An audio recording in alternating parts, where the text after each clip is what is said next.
Good afternoon, and thank you for joining me today as we update you on COVID-19 pandemic here in Erie County. I apologize that Mark Blakeney, our interpreter, had another work obligation today, which took him out of town at the last minute. We look forward, of course, to seeing Mark here again next week, and we are working on trying to find a substitute that may be available should Mark get called out again on work. Hopefully we can make that happen. There are 21 new cases to report as of late last evening, which brings us to a total of 1,694 cumulative cases since March. Erie County has had 122 new cases in the past week. So as you can see, this is no time to ease up on what we know works. Wearing a mask, keeping your distance from others, washing your hands frequently, and staying home when you are feeling sick. 147 cases are currently active. 1,495 have recovered, and we have 52 deaths reported in the NEDS database. Of the cumulative cases in Erie County, 56% are female and 44% are male. Regarding race and ethnicity of our total cumulative cases, 65% are white cases, 19% are African American or Black residents, 7% are Asian, 2% are other, and 7% are unknown. Regarding Hispanic origin, 6% are Hispanic of any race, with 83% non-Hispanic and 11% unknown.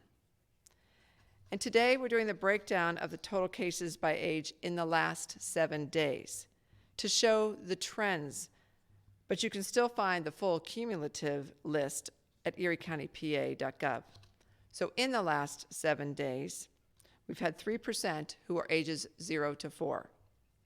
No individual positive cases ages 5 to 9. 11% are ages 10 to 18. 28% are ages 19 to 25. 23% are ages 25 to 49. 24% are ages 50 to 64, and 11% are ages 65 and older. So as you just heard, the highest percentage of cases in the past week are among those residents who are college age. I urge all young people to keep in mind that although they may not get severely ill from COVID-19, as we know, they can easily pass it on to their family, their friends, their loved ones, their grandparents, their aunts and uncles, the people that they care most about, those particularly with compromised immune systems. We've seen it already in our community where older adults were exposed and contracted COVID-19 through contact with young family members. So please, all of those listening, please be responsible and be mindful of your loved ones when you go out and do the activities that you do. I now want to invite Charlotte Behringer, the Director of Community Health Services at the Erie County Department of Health, to share an update from the Health Department. Char? Good afternoon. Thank you so much, County Executive. As we can see, Erie County cases are definitely on the rise. As was stated, an age group with a large number of cases is that 19 to 24-year-old age group. This group includes the majority of our university students. The 3 local universities that are holding in-person classes are Gannon, Mercyhurst, and Penn State Behrend.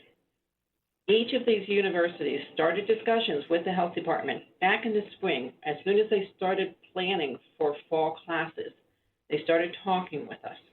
They've gone to great lengths to accommodate the physical distancing guidelines and the governor's masking order that is in place. They have each set up space on their campuses for isolation and quarantine of their students, and they know how to use it appropriately, and they are using it appropriately. They have a good they've actually altered their schedules so that there is no longer a long break in the middle of the semester where students would typically leave campus and then come back. They have trained contact tracers, and they are actually conducting the tracing related to those college campuses and any of those college activities. We at the health department do perform the contact tracing for any of the contacts that are community related. Thus far, the majority of the contacts have been directly related to the university campus, the university activities, not general Erie County contacts. Each of these universities maintain very regular communication with us here at the health department. And related to contact tracing, to have successful disease control actions in Erie County, we very much need the cooperation and the honesty from the persons that are identified with COVID disease when they are asked to identify their close contacts. Reminder, a close contact is someone who has been within 6 feet for 15 consecutive minutes or longer to someone with COVID disease when in the time frame that they could actually spread disease. We've seen several instances recently where a newly identified person with COVID disease tells us at the health department that they were a close contact to person X. We go back and look at person X's contact sheet, and these new cases were never identified as contacts. What happens when these cases aren't identified and quarantined, when the contacts aren't identified early and quarantined, we have more community exposure to disease because they were not quarantined when they became infectious. Please help us protect the community by sharing all your contacts with the contact tracer when you are asked by the investigator. The other thing that we see, unfortunately, is that there are more group events occurring, social activities that are held without respect to social distancing or masking. In the last week, we had a situation where a group of people rented transportation, went out and visited various points of interest in Erie County. They were all in the closed vehicle for several hours without masks or physical distancing. Currently, 8 out of 12 persons in that group have contracted COVID-19 disease. We understand and we all want to get back to some sense of normalcy in our lives. Please, please, please think through these activities and how they could be accomplished while still keeping in mind the distancing and the masking guidelines that need to be implemented to prevent the spread of this disease. We're going to have COVID disease around for a while. We need vaccines before it's going to go away. We are in this for the long haul. Please, we ask you to think about your behaviors and how they impact disease control in our county. Thank you so much. Thank you, Shar, and such an important message as we see these numbers climbing to levels we haven't seen in a long time. There are quite a few health department positions open at the county's career page. So if you are qualified and interested in helping with the fight against COVID-19 in Erie County, I ask you to apply today. You can go on eriecountypa.gov and hit the careers button and find out about these positions. As you can only imagine, our contact tracers, our disease investigators, and truly our whole team is very, very busy right now as we see this surge in cases in our region. The health department has been doing quite a bit of work in partnership with all of our local schools, and I today am pleased to have John McEnroe, the Erie County Safety and Training Coordinator, with me. He's currently assigned as a school liaison for the Erie County COVID-19 Pandemic Response Team, and as I said, he's going to provide us with an update today. John? Thank you, County Executive. Our collaboration with schools dates back to the early spring. At that time, we were assisting school districts in their decisions during the mandated shutdown in how to hold graduation ceremonies and things like that. Since then, we've developed a very effective working relationship with school districts and especially superintendents and their pandemic teams. School districts have been forced to make some very difficult decisions, and in many cases, they've had to make these decisions with limited guidance. I can say from personal experience that each of the superintendents have made decisions with the primary concern being the safety of their students, staff, and faculty, without a doubt. Some districts, they've experienced the effects of COVID-19 firsthand. They put a great deal of time and effort into their individual responses. And this is evident by the number of conversations and meetings that we've had with each of the districts. The districts have all been very consistent in sharing information and in their compliance with state guidelines and every recommendation that the Erie County Department of Health has made.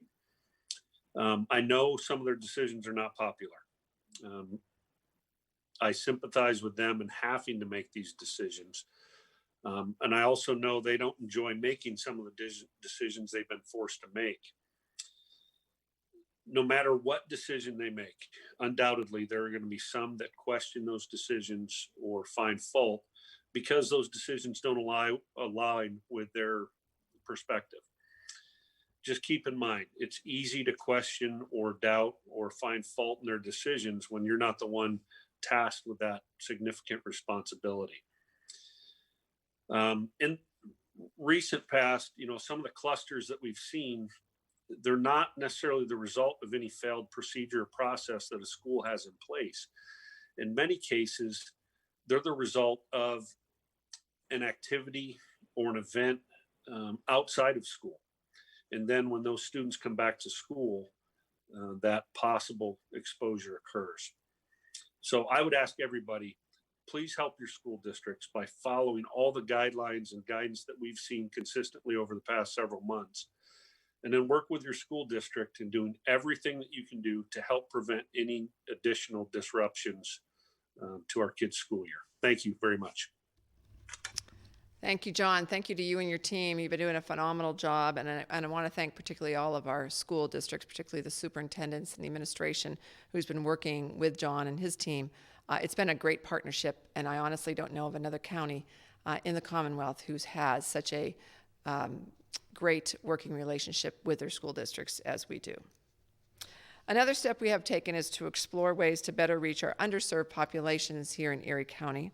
And we're pleased to announce that Erie County has engaged a public relations firm to work with local community groups in conducting a major study designed to determine how best to communicate COVID-19 related health and safety messages to these underserved populations.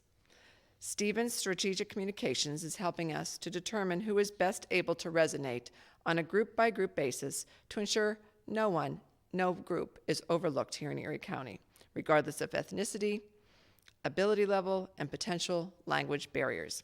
They are conducting media, community leadership, and healthcare. They are contacting media, community leadership, and healthcare institutions.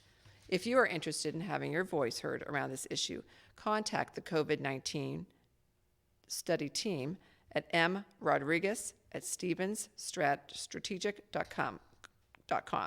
Again, that's mrodriguez@stevensstrategic.com.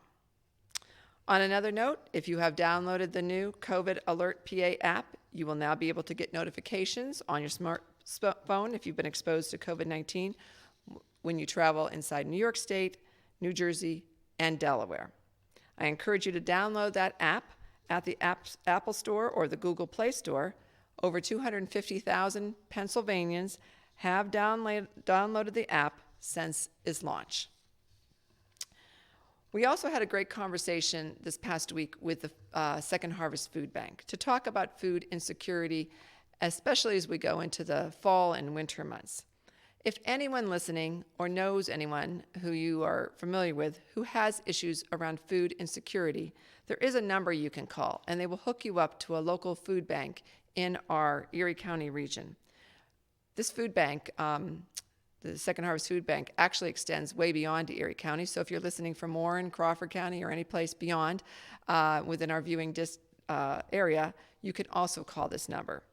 And it is 814-459-3663 and hit extension 117.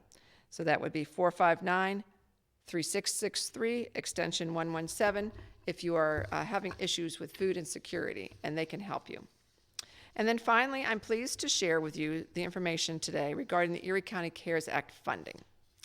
For the Erie County CARES Act Nonprofit Assistance Program, notifications went out yesterday, Tuesday, to each one of those organizations, 104 in total, that have been granted $4,270,510 in total. The grant awards ranged from $2,000 to $100,000 per organization. We have 12 arts, culture, and humanities organizations, 8 community capacity organizations, 21 education organizations, 8 emergency response organizations, 4 environmental or animal-related organizations, 10 health organizations, 29 human service organizations, and 12 religious institutions. So as you can see, we've been able to help many, many of our great organizations through this funding. For the Erie County Cares Small Business Assistant Grant, we were able to help 181 small businesses, and they have been granted a total of $5,725,000. And these grants are ranged from $5,000 to $75,000. So again, helping so many of our small businesses who are struggling through this pandemic. For the Erie County Cares Municipal Reimbursement Grant Program, 17 municipalities are receiving just under $399,000, just under $400,000, $399,725. And so those municipalities are also getting very much needed funding to help them with their response to COVID-19. And for the Erie County Cares, what we call PPE, Personal Protection Equipment program for small businesses, we had 85 applicants who will now receive 118 of these PPE kits, and applicants will be contacted by the Public Safety Department to schedule a pickup sometime in October. And back to the small business grant program, those businesses were notified today via email. The actual list of awardees will be placed at eriecountypa.gov by the end of October after the grants are processed by our finance department. Each organization will be notified directly via email, and a check will be out to them as soon as they fill out their paperwork. Thank you to everyone who has taken the time to complete the application process, and congratulations to all the awardees. We hope that this funding helps you shore up your businesses and your nonprofits during this very much unprecedented time. Now, I would like to turn it to the media, and today we'll start with Erie Times News. David, are you with us? Yes, Kathy, thanks. I just wanted to talk with Shar for a minute. I wanted to make sure I'm clear on the cases among the college age people. Shar, did you say that these are mostly on-campus activities? And can you elaborate a little bit on that? I didn't hear that part very clearly. What I was saying was that most of the contacts to the university cases are contacts that are located on campus or are enrolled in campus studies. In other words, not community at large contacts. What types of activities are we talking about? Are they small gatherings that are going on? And what's been the response from? Have you talked with the college people since these cases have been spiking a little? We have very regular conversations with the university pandemic contacts. It has varied. Some of it has been sports. Some of it has been group activities. And is it spread out among all the local universities, or have you seen it primarily at one or two of them? Oh, no, it's spread between all three of them. All three, okay. Counting Behringer but not Edinburgh, correct? Edinburgh is a huge majority online. Right, okay. Thank you, David. Thank you, Shar. We'll now go to Erie News Now. Hi, Paul Wagner, Kathy. Hi, Paul. What worry or concern, if any, do you have about the easing of the capacity restrictions for sports and other events that was recently announced? So the announcement by the governor yesterday for events uses a percentage base. Prior to that, it was 25 indoor, 250 outdoor in terms of those attendees. I actually think a percentage base is a better way to go. You could take let's just take an outdoor event. You could have the patio outside of the convention center, and you've only got so many square feet, or you've got a big football stadium, which is much, much larger, and you could probably have safely more capacity in that football stadium than you could on that patio. So this is why I believe the state went to this, and they actually cited on their website under their facts that they have the science to back up their decision to go with a percentage versus going with that specific number. Thank you. Sure, Paul. Talk Erie. Joel? Thank you, County Executive. This question is for Shar. Shar, can you comment on the rise of cases, especially in the last week or so, and the actual hospitalization rates, which are actually some of the lowest in the last several months? I think it makes sense that the hospitalization rates are lower because we're seeing so many of our cases in younger populations and not in the 65-plus population where most of the hospitalizations have occurred. And what was the first part of the question, Joel? Well, yeah, just a follow-up. Are we to kind of understand then that that these are like those simple courses of disease where it's kind of like that 7 to 10 day exposure and then they come out of the symptoms, or is there a full range of different how much these young people are getting sick, I guess? Certainly. Okay, it has ranged from persons who had no symptoms whatsoever, they were just identified on surveillance that was being done by the universities, to persons who have really become quite ill, not necessarily having to be hospitalized, but really not feeling well for a number of days. To my knowledge, almost all of them have been released from isolation after the usual 10 days. All right. Thanks so much. Thank you, Joel. Jet TV. Hi, Kathy. It's Star. This question is for you. Are you concerned about these campus activities or even college sporting events that this could be relating to these COVID-19 cases? If so, do you think that these types of activities, extracurriculars, should be canceled? I think everyone needs to be very diligent, no matter what activity they're involved in, about wearing their mask, about keeping socially distant from each other. I was talking to a group yesterday. It was a college class I was on Zoom with, and I said, if you play a sport, I know how difficult it is to actually be on the court or on the field and wear a mask, but as soon as you come off of that field and you're on the bench, say if the defense goes on and you're on offense, for example, a mask should be put on. And the coaches all need to be leading by example, wearing a mask properly over the nose, over the mouth, keeping 6 foot apart, and the same with the fans and the support for the teams. So I think that everyone needs to really rethink, am I doing everything I possibly can within these activities to keep everyone as safe as I can? Again, the contact, as Shar said, is a 15-minute interval. So I guess if you're just running by each other, it's very minimal contact. But when you're standing on the sidelines, it's usually for a while. So I think, again, thinking about those parameters, we want to keep children in school. We want to keep our college students at college and learning if possible. But if the numbers continue to grow and the situation becomes worse, then I think the schools will have to think about how they continue to function. And so that's what we've always been trying to avoid from the beginning. Let's keep our businesses open. Let's let our kids go to school. Let's let our colleges finish their semester. And all of us have a part in making that happen by following the guidelines. Thank you. Thank you. We'll go back to you, David. Erie Times News. Sure, Kathy. And this one's for you and Shar, whoever wants to answer this one. So going back to the college-age cases, other than strongly encouraging students to mask up and to be socially distant, what can the colleges do?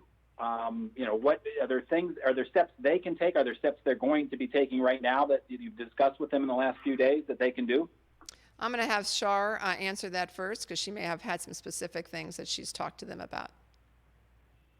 Yes. The universities that have the on-campus classes, they have gone to great efforts. They've done all the 6-foot spacing between the desks. They are basically mandating the mask use on university campus and have set up very positive ways to reinforce this with the students.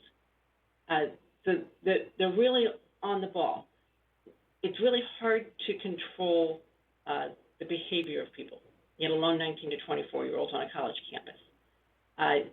Sometimes there have been severe warnings put out by the universities to some of their students with some of the activities that have occurred. Again, that's up to each university campus how they choose to address those concerns. And I'll just reiterate sort of what Shar said, that what I've seen from the visits I've made to some of the college campuses and the conversations I've had, I think that the administration in those schools are really trying their best. You have a congregate setting, people living together, people eating together, people socializing together. It's always going to be more dangerous when you have people brought together. But again, we are trying to have some sense of normalcy in our daily lives, in our weekly lives. But we do need everyone to remember this virus is out there. It wants to find its next host. It will find it if it has the opportunity. Masks work. Science has shown that. Social distancing works. Science has shown that. We've got to continue doing those things as much as we may not like it. And just to follow up, Shar, with these college-age cases, these are primarily through contact tracing. You're finding out this is mostly outside of the classroom, outside of some of the like the cafeteria and places like this. Are these happening after school hours? That we do not know. The contact tracing for the universities is done on campus by the universities. We are only tracing the ones that are not related to the campus. Okay. Thank you. The one additional thing I will say about this was brought up from the staff today is, many of our college age, and these numbers are not all in college, but there are many of the people who have to go out and work in some of our service industries. And so again, the risk for all of us in the community and for this spreading to other age groups that may have more of an issue with this is always high. And so again, a cautionary tale for our entire community to do our best to protect yourself, protect your loved ones. Do what you need to do. If you feel uncomfortable in a situation, get out of that situation and go home. Erie News Now. Yes, Kathy, Paul Wagner again. There was a few weeks ago a lot of concern on the part of the health department that people would wanting people to get their flu shots, worried about a convergence of COVID and flu. Are people getting their flu shots and the numbers that you want to see? I'm going to ask Shar to answer that. Flu vaccine is readily available this year. It's readily available to the pharmacies. LECOM Health is running their community campaign as is normally done. They state that they are getting a good turnout also. It's important. We know that distancing and masks will help decrease the amount of flu, but we want to do everything that we can to prevent co-infections. Flu and COVID are both lower respiratory infections that have great potential to have great complications if they happen together. We really want to prevent that as much as we can. It's pretty easy to get a flu shot these days. If you have insurance, you can walk into pretty much every pharmacy in this community, and they have the flu shots there. Many work sites are doing flu shots, so please take advantage of that soon. Thank you. Talk Erie. Yes, I have a question for John. I wanted to ask you, John, regarding the trade-offs of the disruptions, again, in changing modalities of teaching, of whether it's in-person class or hybrid or all remote, based on what most people would say on face value is like a single percent of cases within a population at a school. Can you walk us through that of whether, having 1% of your student body getting COVID or active cases is enough to change modalities with that being so disruptive? Well, I can say that any change in the mode of instruction, there's going to be an impact, and an impact that's probably going to be felt more by the students than anybody. In terms of the decision-making process, that has been placed on the superintendents, on the school districts by the state. So again, they've been put in that position to make those difficult decisions, and I empathize with them on that. Now, one other consideration, if you take two different school districts with a big difference in population. 1% could be a lot in terms of numbers for that highly populated school district, where 1% in a school district that doesn't have, higher numbers wouldn't be as many. So there could be a potential variance there in the effects felt. But again, I think the goal is follow all the guidelines, do everything that we've been told to do in previous months, and prevent that, or at least try to limit that change of instruction model as much as possible. Just a quick follow-up, John. It's been told to me by several school administrators that they follow the amount of community spread within a particular county very, very closely, because that's indicating, what modalities should be engaged. Have you seen any districts anticipating a change in modality based on this kind of rise that we've had in the last couple weeks here in Erie County? Specifically, no, but what I can tell you is the superintendents, the school boards, they're looking at several different data points on a regular basis to make these extremely difficult decisions. The work Char's done is unbelievable. And if you think about her team, they had their hands full prior to schools opening. Schools opened, that in effect doubled their work. And she is in constant contact with the pandemic coordinators and superintendents to talk specifically about data. And it's not just one piece of data that's lending them the information to make a decision. They have to consider a bunch of different things. What would those be?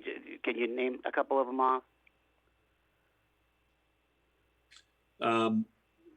Number of cases in their district, and I'm talking about, specifically in their school, cases in their community, not only confirmed or probable cases, but when you start looking at the close contacts, if a district has 2 bus drivers, a couple of folks that work in the cafeteria, and 5 or 6 teachers that have to quarantine, that could limit their ability to effectively provide in-person instruction. So they have a wide range of areas and information that they have to assess prior to making these decisions.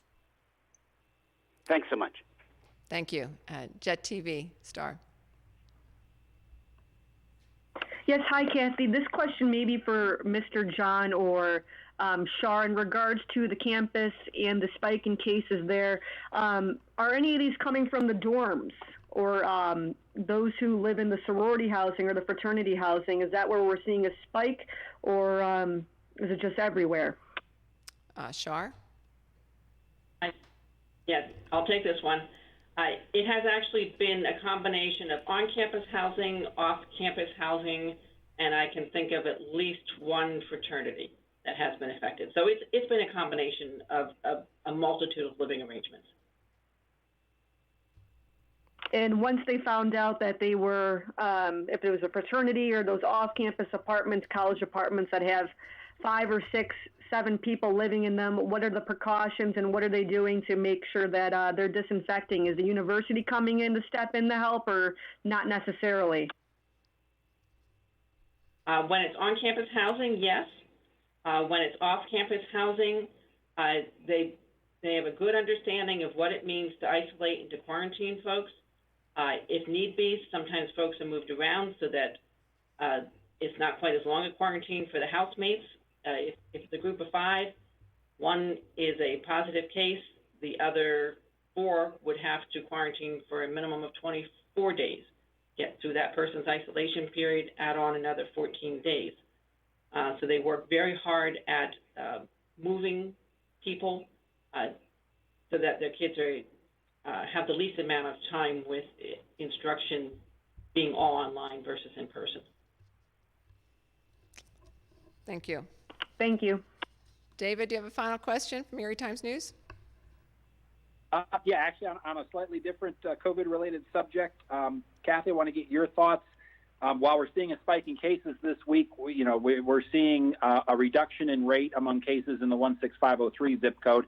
Just want to get your thoughts on the efforts in that zip code and how they apparently have paid off, and can what's been done in that zip code be used in other zip codes that are seeing a spike in cases? That's a great question, and we are very, I think, happy with the work and very proud of the partners who've worked alongside of the Erie County Department of Health to reduce the numbers in the more urban core. They have set up testing, as we know, at the neighborhood centers on a weekly basis. Anyone can go and show up at those centers and get tested. Lots of information was passed out through dropping it right at people's doors and through social media and other methods. So I think in the end, it's really paid off in terms of severely and extremely well in terms of bringing down the caseload in that area. We would like to see the ability to go into other zip codes, other census tracts when we see those kind of cases rise like that. We are actually using some of the CARES Act funding that the county has received to acquire a mobile unit. We've been using the neighborhood centers for this particular effort, but we don't always have that kind of partner out there. So this mobile unit could be deployed to a certain area of the county if we saw a spike in a community somewhere or in a neighborhood somewhere. And so as soon as we get that mobile unit in and up and going, we will be glad to be able to send that out as we as we've had these partnerships show the success here in the urban core. Thank you. Thank you. Sure. Paul, Erie News Now, do you have a final question? Yeah, final question, Kathy. You talked about the money for the CARES money for the small businesses, the 181 small businesses getting the $5.7 million. You said they were notified today. A lot of these businesses are really desperate. How soon will they actually get the money? Well, they have to fill out some very minor paperwork. This is all done through a portal that we have. You have to sign an agreement. We have to set them up as a vendor through our finance department. But we are working diligently through the finance department to get this money out as quick as possible. So I can't give you an exact timeline on that, but we expect it'll be fairly quick turnaround as long as the businesses quickly turn around their end. Weeks rather than months? Oh, yes, definitely weeks. Definitely weeks. My goal would be to have all this money out before the end of the month, and way before the end of the month. So I know the finance department is working diligently on trying to do that. The municipalities, I believe all those checks have already been cut, and they're working again. They have to wait till the paperwork comes back from either the nonprofit or the small business to set them up as a vendor, and then we can cut the checks. Thank you. Sure. Talk Erie. Joel, do you have a final question? Yes, just one for you, Kathy. Talk about the felt need behind engaging this PR firm to communicate with the underserved populations. You just went through the race numbers, and they seem to be really balancing out. And of course, David mentioned how 16503 is doing better. Where's the felt need here, and also how is this getting paid for? It's getting paid for through the CARES Act funds, so there's no county dollars, tax dollars going to this.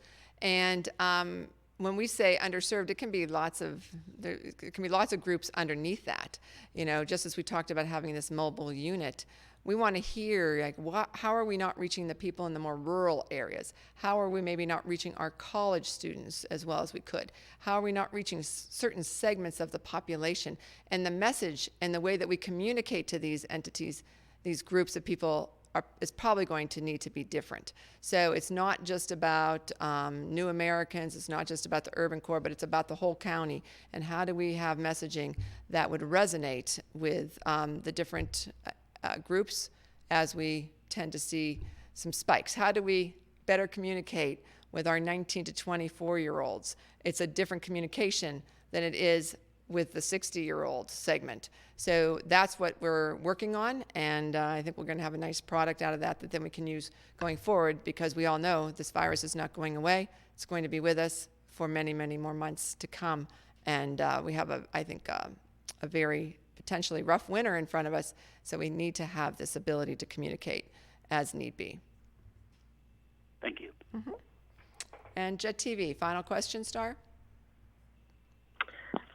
No, thanks, Kathy. Thank you. Well, I'd like to take one last moment here to address our restaurant owners. Only 173 restaurants in Erie County of the nearly 1,500 restaurants that are licensed have registered for the self-certification, which would allow them to move their capacity to 50%. For those residents who want to see which restaurants have that certification, you can go to Open and Certified PA Business Directory online at pa.gov and find out which restaurants in Erie County have that certification in and are allowed to go to 50%. They also will have a sign that's been given to them by the state, and the capacity level will be listed on that. So if you want to go out and check that website first before you go out to a restaurant, please do. Restaurant owners, remember, this is free, and you still have the opportunity to certify, and I strongly recommend that you do it as soon as possible. And this leads me to my star players. Let's talk about Virgil's Pizza on 6th Street, West 6th Street. You have to order online. Pickup is outside upon your arrival. They are actually not allowing any indoor seating at this point. Tootsie Winkles, a children's resale boutique on West Ridge Road, has face masks required, spacers on the floor, and displays are spaced out to avoid overcrowding. And finally, Rent-A-Wreck on West Ridge Road. They take all payments, insurance, and information over the phone, and they meet the renter outside when picking up the rental vehicle. So thank you, as always, to all of our businesses who I know are striving every day to keep Erie County as safe as possible. And lastly, there's been a little bit of a change in the 2020 census. The count has now been extended again to October 31st. The response rates in Erie County are 73% at this point, and 65% of the City of Erie residents have responded. You can again go to my2020census.gov or call 844-330-2020, and there will be census employees available to help people complete their census at Larry's Central Market on Sassafras, Thursday through Saturday this week from 10 a.m. to 2 p.m. Please, please, if you have not done your census, I encourage you to strongly to fill out that census form. When we talk about the CARES Act dollars that came to Erie County, it was based on the census of 2010. So these dollars and dollars in the future really are contingent on people actually being counted. So lastly, with all of these high numbers, I want people to not be afraid, but I want people to use the knowledge that they have to keep themselves and their families safe. We know what to do. We know we need to wear our masks when we're outside of our home and around others that we don't live with. We know we need to keep 6-foot distance from those we do not live with. And we know we need to wash our hands frequently and use hand sanitizer. If we continue to do, and if we aren't doing, start doing those things, we will control this virus in Erie County. So in the meantime, please stay as close to home as possible. Please remember to stay safe, and as always, stay calm throughout this pandemic. Thank you.